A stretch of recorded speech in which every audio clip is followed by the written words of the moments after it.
Барлықтарыңызға сәлем. Дұрыс немесе бұрыс викториналық ойынын ойнауға дайынсыздар ма? Олай болса, кеттік. Тайбэй әлемдегі ең биік ғимарат.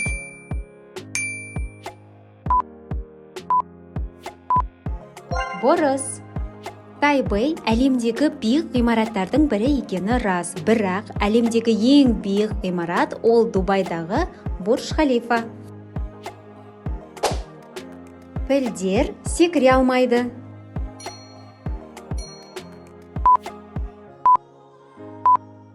Дұрыс. Басты себеп пілдің ауыр салмағында. Егер піл секіретін болса, оның сүйектері мен буын байламдары ауыр массаға төтеп бере алмас еді. Оңтүстік Корея валютасы иен.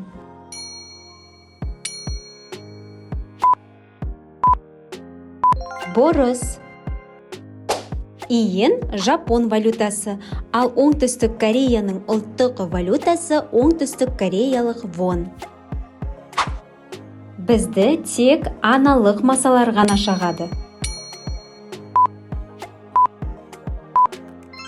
Дұрыс. Аналық масаларға таралуы үшін біздің қанымыздағы ақуыз қажет, ал аталық масаларға қажет емес. Әйгілі футболшы Криштиану Роналдо Португалия астанасы Лиссабон қаласында дүниеге келген.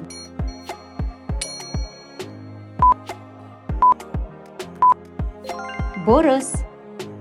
Криштиану Роналдо Португалия тумасы, бірақ ол Лиссабон қаласында емес, Португалияның Мадейра аралында Фунчал қаласында дүниеге келген.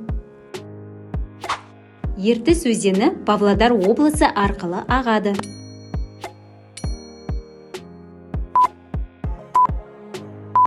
Дұрыс. Ертіс өзені Алтай тауларынан бастау алып, Қазақстан территориясынан Зайсан, Өскемен, Семей және Павлодар облысын кесіп ағып Ресейге етегін қамтиды. Сидней Австралия астанасы.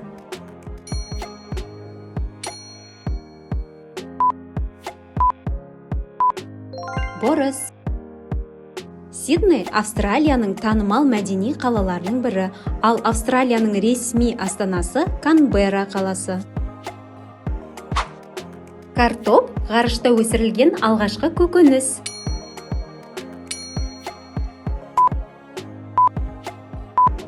Дұрыс.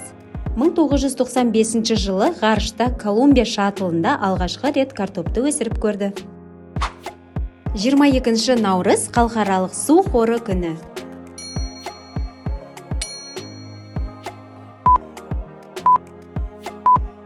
Дұрыс.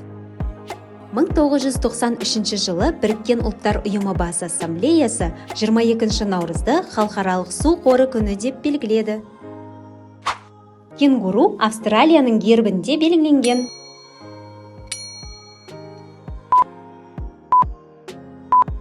Дұрыс. Австралияның мемлекеттік гербінде кенгуру мен эму тұяқұсы белгіленген, себебі бұл жануарлар Австралия фаунасының өкілдері. Атақты Кунг-фу панда анимациялық фильмі қытайлық Шанхай анимейшн фильм студиясында жасалған.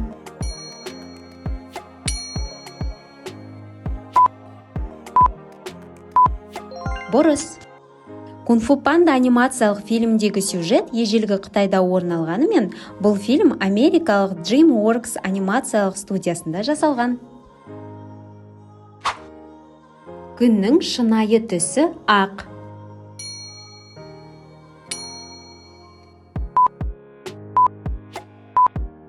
Дұрыс. Біз аспанда күнді көргенде оның түсі сары түсті деп ойлаймыз, ал шын мәнінде күннің бедерінің температурасының өте жоғары болуынан күн әппақ болып жарқылдайды. Бірақ бізге күн сәулесінің сары түсті болып көрінуінің себебі жер атмосферасының күннен шыққан ақ сәулелерді аспанның көк спектрімен жанасып бізге түсті бұрмалап көрсетуінде. Ақ аюдың терісі ақ түсті.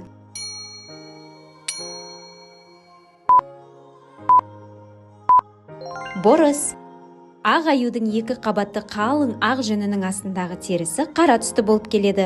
Қара терісі күнді көбірек қабылдап, аюдың денесін жылытады.